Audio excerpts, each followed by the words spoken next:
It's Teardown Tuesday, and today I have a device that most people have never seen. Some people will know what it is when they see it, but most have never seen this device. Let's take a look at it and see what it is and how it works.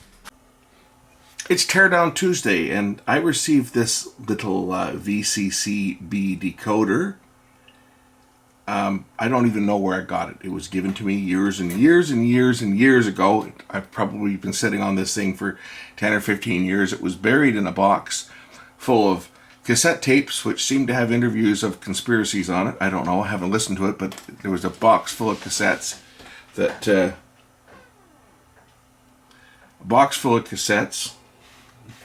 I'm being interrupted.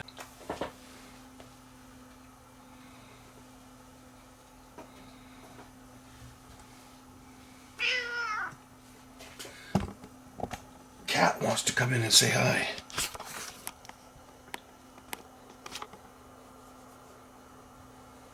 This is one of the critters I have. There's 3 others. This one here likes to get right in the middle of things. And anything I'm working on, I always have to keep the door closed, because if I don't keep the door closed, this one will jump right up on the bench and make himself right at home and get right in the way with what I'm trying to do, like he's doing today. This is a decoder, if you look at here, it says Vancouver Chinese Commercial Broadcasting Canada Corp. And if we turn it on this other side here, it says tune your FM radio to 89.3. So this is going to be as an SCA decoder, is what this is going to be. And this thing here looks to be brand new. I don't remember where I even got this. I certainly didn't buy it. I'm not Chinese. I don't speak Chinese, but somebody's given me this unit. As I say, it looks to be new. It's even in the bag. It's got the power adapter. Cat's going to disappear. Oh, I guess it has been used because the power adapter's all not nicely wrapped up. But whoever put it away, and made it look like it was new. And what we have here is this little card here that says, for your records, well, win a trip to Hong Kong or Taiwan every month. So it says the above lucky draw expires on April 30th, 1997. So that gives you an idea of how old this unit is going to be. It's obviously going to have been released prior to 1997. And it says with a VCCB decoder, not only can you plug into a world of alternatives, you can also have a chance to win a round trip ticket. And your chance to Hong Kong or Taiwan, just fill in the membership card and send it back to us as soon as possible. For a 12-month period, there'll be a lucky draw every month with a grand prize and a round trip to Hong Kong and Taiwan. And on the back side, it says, once you've registered, you will become a VCCB member for life. As a member, your decoder is warranted to be free from defects in material and workmanship under normal use and service for a period of 1 year from the date of purchase. And this is the little unit here. As you can see, it requires 6 volts DC. Looks like it could be hung up on the wall. Then on here, you've got an external speaker, a 6 volt, and a volume control, and a power button on and off. And this little button says open, and this opens this little unit up here, so we can see what's inside here. What is inside here? Well, there's a tuning knob, it looks like, and a place to wind up the extra cord. I'm assuming that this is a wire that you run into your receiver or close to your receiver that will pick up from the IF. I don't know, but we're going to take this thing apart. We're going to power it up first of all. We're going to see if this thing will actually do anything. I don't think there's many, if any. I think there's only 1 or 2 FM stations that actually still have SCA on them, but it even says right here it's an SCA decoder. So this is a subcarrier decoder for the the Subsidiary Communications Authority. That's what SCA stands for. It's a secondary service that FM radio stations prior to the rollout of HD radio would use, and basically it's a subcarrier. And the subcarriers, there were a couple different frequencies, and they were usually used for foreign language programming and or background music. Like Q Music was one that was here that was transmitted on 67 kilohertz, and then there was another one that played rock music that was on I think it was 91 kilohertz. I built a decoder years ago for my old radio, and I used to listen to them. We used to use it at the shop that I worked at. We used to use the thing for background music on hold on the telephone, and I had it wired into the music on hold on the telephone so that we had commercial-free music on the phone. Let's just open this thing up and see what the heck is inside the thing. And for you guys wondering about my bike, I was telling you guys in my live chat that I had a little incident on my bike when I was riding it last week. I had a flat tire, and I took some pictures of it. I'll share them with you guys. I had actually both tires, which were bad. I have to have both tires replaced. But here's a picture of my bike with its flat tire. As you can see, that tire is pretty flat. The front tire doesn't look flat yet, but apparently it was also damaged. I haven't received the picture from the shop of the front tire. So the second picture that I took was this one here, just a closer up view of the tire itself is flat. And if we go around the other side, well, this is kind of ugly because there's what happened. There's what the remainder of the tire looked like. That actually happened. I rode it safely because it was a run flat type tire. I rode it off to the side of the road and parked. And when we went to move it, when the tow truck arrived, we went to move it, and the bike's very heavy, so I started it up, and we're going to use the engine to kind of pull it forward to try and get it up onto the deck of the tow truck. And well, the tire just kind of came off the rim and got all kind of shredded. So it was shot at that point anyway. But that's not it. That's not the only thing, because I just got notification, as you can see. My front tire also has received some damage, and that's probably the same damage that damaged the back tire and caused it to leak, because this one apparently is losing air as well. I think it happened when I drove over a manhole cover that day that it happened. I was just riding it along, and you get these manhole covers that are all over the road, and you can't avoid every one of them because of the placement.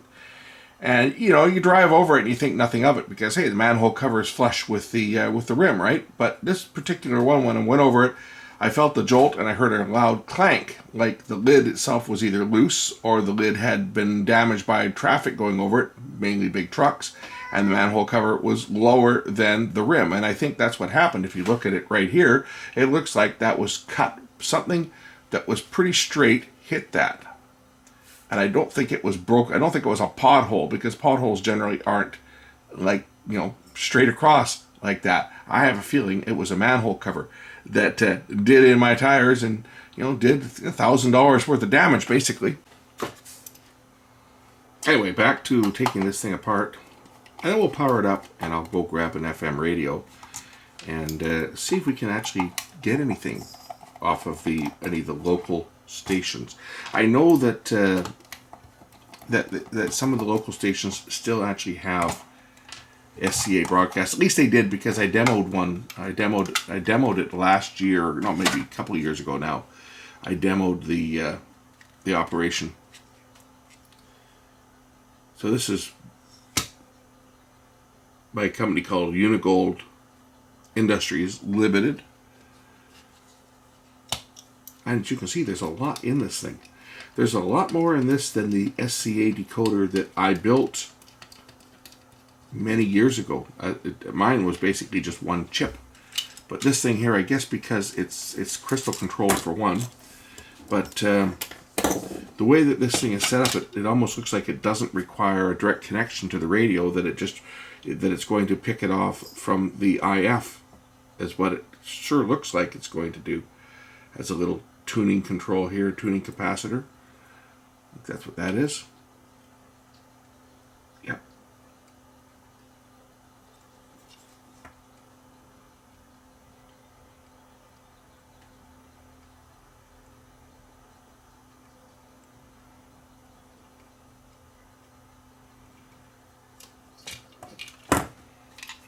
Little control turns it.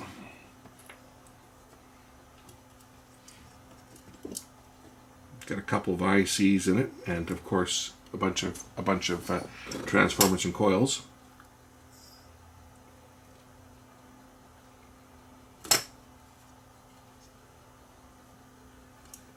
And it even has an amplifier to power a speaker directly. So let's hook up a speaker and hook up a speaker to it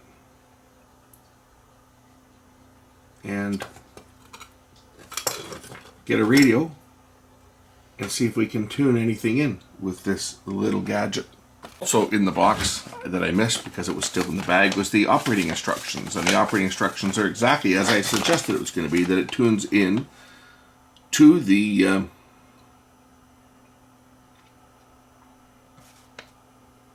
IF. I was looking at the stereo type plug. Looks like I have to wire the speaker to tip 1 and tip 2 and not to the ground. So I got to rewire my speaker, because this is wired up with a stereo type headphone plug, so that if someone plugs in stereo headphones, they would hear it in both ears. So let me just rewire my plug. Okay, the plug has been rewired. Let's just turn this thing on. And there's a volume control on the side here. And we'll try tuning it.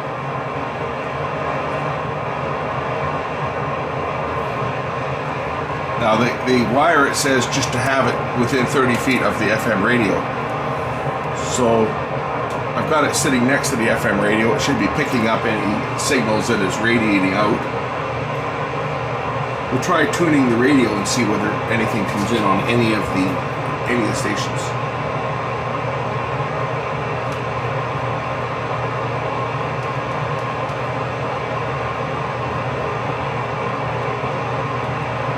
Hear nothing. Beta catch up. So what was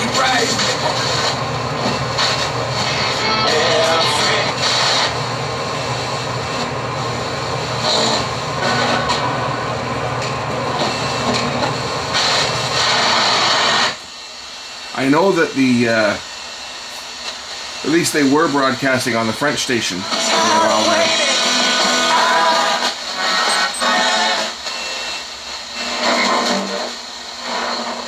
Ici Caroline Cloutier au répondeur. Voici votre bulletin d'information. Le Canadien national répond au déraillement d'un train Canadien Pacifique à 8 km au nord de Lytton. La compagnie de chemin de fer précise que 5 wagons ont déraillé. Le train ne I know CBC French did have an SCA broadcast. At least they did last time I was playing with an SCA decoder. So let's see if it's still there. And I may have to actually tune this thing out of band if I can.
I don't know about this unit is whether it is tuning in to the IF leakage from the FM radio and tuning into the 67 kilohertz subcarrier, or whether it is using the local oscillator on the radio as a reference and is receiving the local oscillator leakage and using that as the oscillator to tune the decoder to the desired frequency. That I don't know.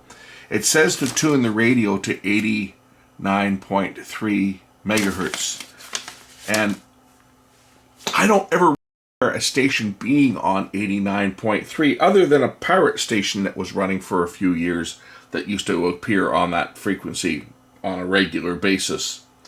I don't recall any other commercial station ever operating there. So whether the 89.3 that you're tuning the radio to is just using that as a reference to sync the decoder. In other words, it's using the leakage from the local oscillator to create a heterodyne frequency that is then mixing with what is coming in through the antenna to actually tune the desired frequency, or whether it's actually there was a station on 89.3 that is now gone. That's also a possibility, but I don't ever recall a station operating on 89.3 in the Vancouver area. I just did a quick look of all the licensed radio stations in British Columbia, and I do not find any that were ever listed in the Vancouver area at 89.3. So that makes me believe that this unit here probably was not tuning in the IF, but was actually using the leakage from the oscillator for when set to 89.3. It was using the leakage from the oscillator to tune in the phase lock loop, the decoder. Is what I think probably how this thing worked. But again, I got no information on it at all. No info on it whatsoever as to how this thing works, or how or why it works, or how it receives a signal. It's a very complex circuit for just an SCA decoder, because I built SCA decoders in the past, and they're actually pretty simple. Basically one IC, and the high-end ones might have a couple of transformers to lock them in a little better, but they were directly connected to the discriminator output from the radio. This one here obviously doesn't do that. It picks up a signal from the radio itself. I was thinking maybe it tunes into the IF, but I'm now starting to think maybe that's not the case. Maybe it was using the radio just as basically a leakage detector. You notice when I touch this, I detune it. This is the antenna. I think this is probably the oscillator loop that interacts with the leakage from the radio, because as I tune the radio, this is what happens.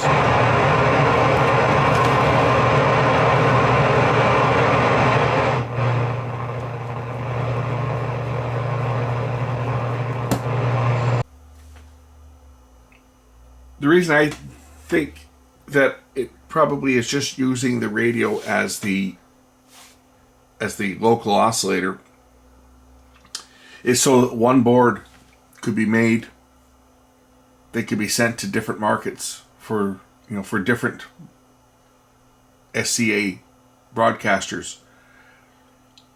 It wouldn't require modification to the radio as a simple as a regular 67 or 91 kilohertz SCA decoder phase lock loop would require. Most of them require modification to the radio to get a baseband output right from the discriminator, or an IF output from the IF stage. I think this one was developed in such a way that it uses the radio as its reference, and the broadcast itself is not necessarily carried on the frequency that's printed on the box. In this case, it says tune the radio to 89.3, which I have to say I don't remember any commercial stations ever running at 89.3, and I've lived here all my life, so I don't ever recall anything on 89.3 other than the pirates that would fire up and operate for sometimes the weekend and sometimes longer. Saying that, maybe there was a station on 89.3 in Vancouver that just didn't make it to where I live. It may have been a low power station that was serving a smaller community downtown or something, and that's where their market was. But I get the sneaking suspicion that that wasn't the frequency that the subcarrier was carried on. It was probably carried on one of the commercial stations at the time that a lot of them, well, they all had SCA broadcasts of various different programming. Like 103.5, for example, carried elevator music and soft rock on 2 separate subcarriers. And 101.1 carried a couple different subcarriers. CBC French had a couple of subcarriers on there. I think 96.9 had a couple of subcarriers. I'm trying to remember all the different ones, but there was quite a few that had subcarriers. Some of them were things like stock reports, like just the stock market. And other times they had data on them, but most of them were just like background music or foreign programming. Indian programming, Chinese programming, Japanese programming.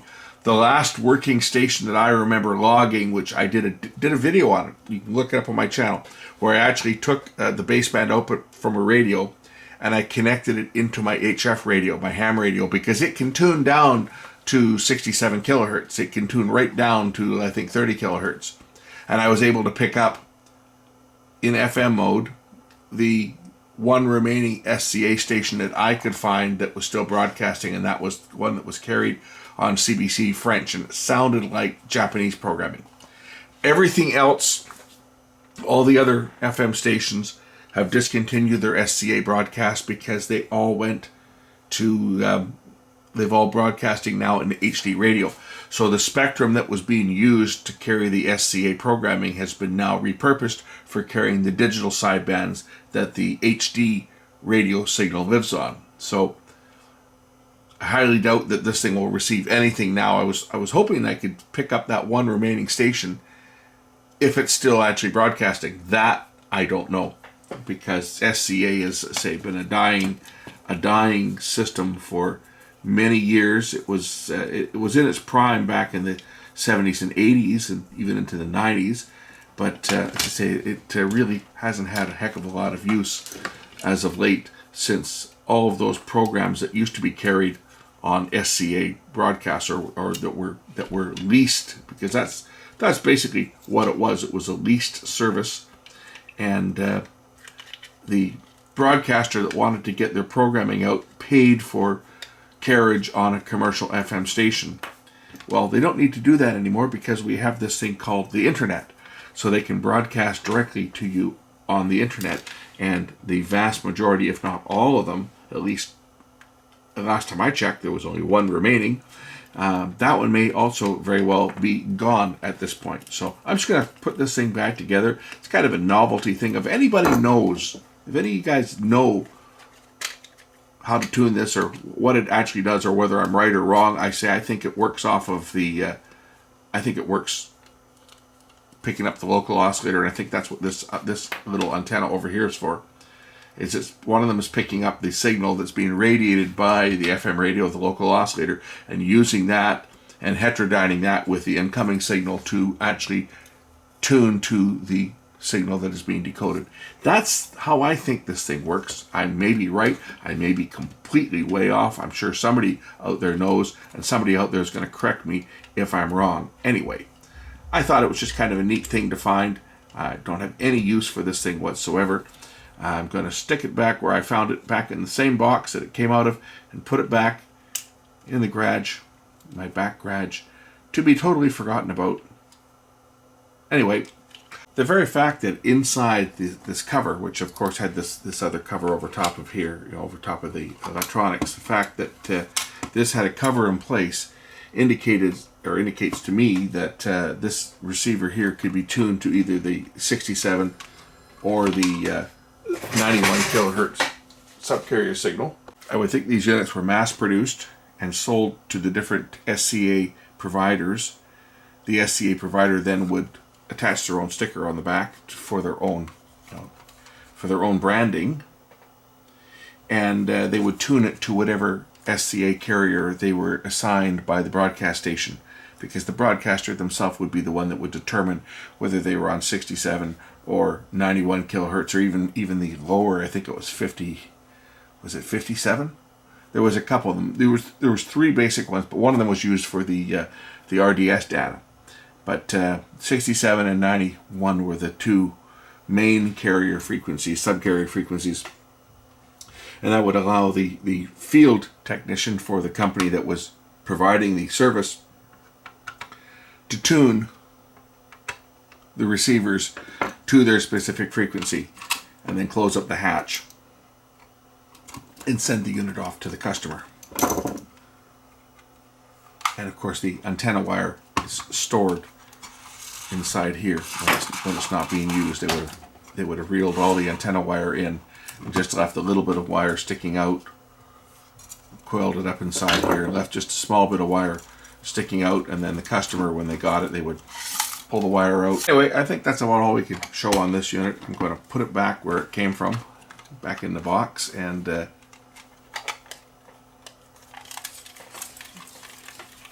we'll file it away as to one of these mystery devices. If anybody knows anything more about this, whether it be technical data or knows where I can find a schematic or how to set it up or exactly how it does work, then maybe we can revisit this down the road at some point and see if we can actually get it to pick anything up.